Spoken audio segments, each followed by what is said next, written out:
Selamat pagi semua. Saya akan mempresentasikan uji reliabilitas dan validitas suatu konstruk atau konsep dengan menggunakan SPSS. Pertama, saya akan menguji reliabilitas dengan menggunakan autonom atau otonomi kerja dan rutin atau rutinitas kerja. Yang kita pakai di sini autonom 1, 2, 3, dan 4.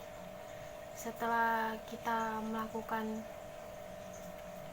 pengerjaan di SPSS, akan muncul Cronbach Alpha 768, Cronbach Alpha based on started item 773, end of item 4. Kita bisa lihat di sini item total statistik. Lalu penjelasannya, tampilan output SPSS menunjukkan bahwa yang dimaksud output itu yang hasil dari seperti reliability statistik ini, item total statistik ini, menunjukkan bahwa konstruk autonomi memberikan nilai Cronbach Alpha 77,3% sesuai dengan Nunnally tahun 1994. Bisa dikatakan reliable karena jika nilai Cronbach Alpha lebih dari 0,70 maka akan dikatakan reliable. Jika kurang dari, maka sebaliknya. Lalu kita akan mencari reliabilitas dari rutin. Ini juga kalian bisa lihat di sini Cronbach Alpha-nya 669, Cronbach Alpha based on started item 671, end of itemnya 4.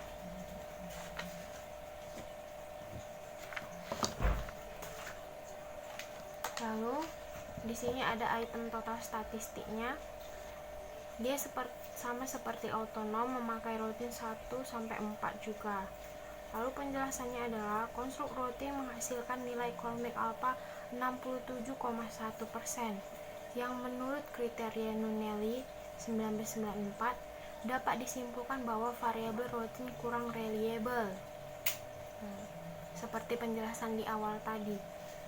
Kemudian setelah kita mencari reliabilitas, kita akan mencari validitas. Tentunya dari autonom dulu. Setelah kita input data ke SPSS, akan muncul data outputnya, correlationnya seperti ini.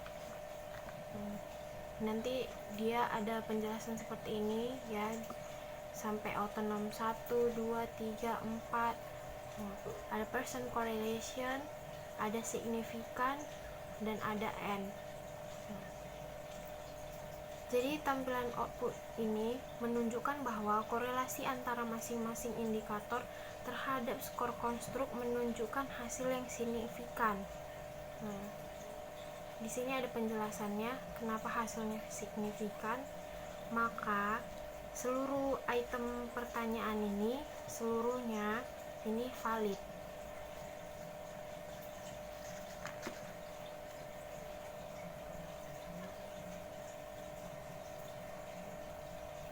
Setelah itu kita mencari validitas dari rutin juga. Sama seperti autonom, dia juga akan muncul correlationnya dari 1, 2, 3, 4 dan total skornya ini.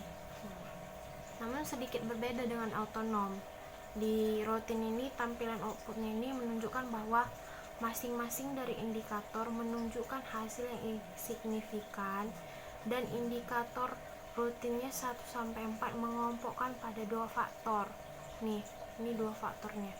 0,01 dan 0,05. Sehingga semuanya ini valid.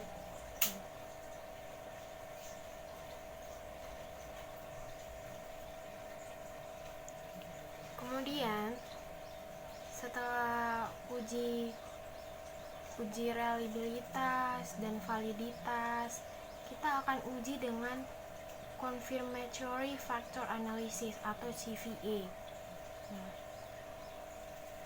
CVA ini bisa dikatakan mengelompokkan atau menyatukan dua konstruk, yaitu autonomi dan rutin itu dijadikan satu, sehingga empat indikatornya itu masuk. Jadi setelah dianalisis, dia akan keluar ini outputnya. Setelah outputnya keluar, di sini kita bisa jelaskan bahwa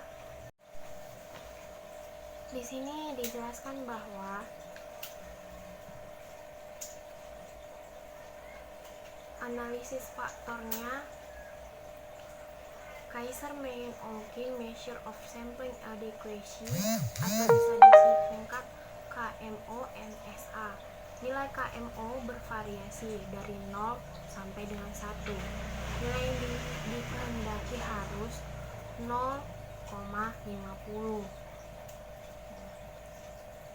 Sehingga hasil tampilan output ini menunjukkan bahwa nilai KMO-nya itu 0,713, sehingga kita dapat melakukan atau melanjutkan analisis faktornya.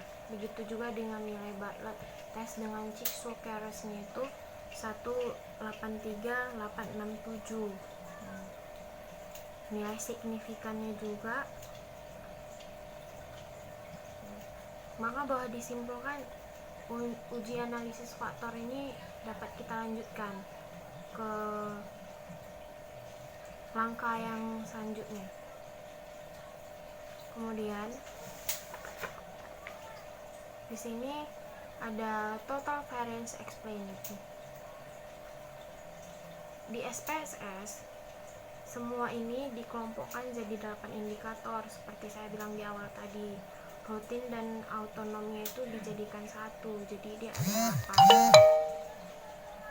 Lalu dari tampilan output SPSS ini terlihat bahwa faktor 1 mampu menjelaskan variasi sebesar 40,495% dan faktor 2 mampu menjelaskan variasi 18,643%.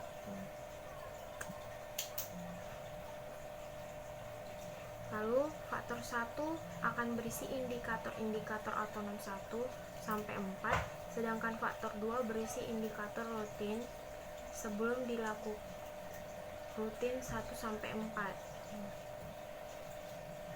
Tapi sebelum ke langkah selanjutnya, kita akan diperlihatkan dengan komponen matriks. Komponen matriks ini terjadi karena adanya perbedaan, sehingga nanti kita akan memerlukan rotasi. Di sini tampak bahwa faktor 1, faktor yang tinggi mengelompokkan menjadi 1, sedangkan indikator rutin mengelompokkan pada faktor 1 untuk indikator rutin 1, 2, dan 3, sedangkan rutin 3 mengelompok pada faktor 2. Hal ini menjadi sulit diinterpretasikan, oleh sebab itu dilakukan rotasi seperti ini. Jadi di sini di rotasi ini hasilnya ini menunjukkan bahwa sekarang indikator autonom 1 sampai rutin 4 itu terpisah atau mengkelompok. Jadi mereka ada faktor 1 dan faktor 2 berbeda sebelum dirotasi tadi, sehingga konstruk autonomi memiliki unidimensionalitas, atau bisa dikatakan indikator autonom semuanya valid dan indikator rutin semuanya juga valid.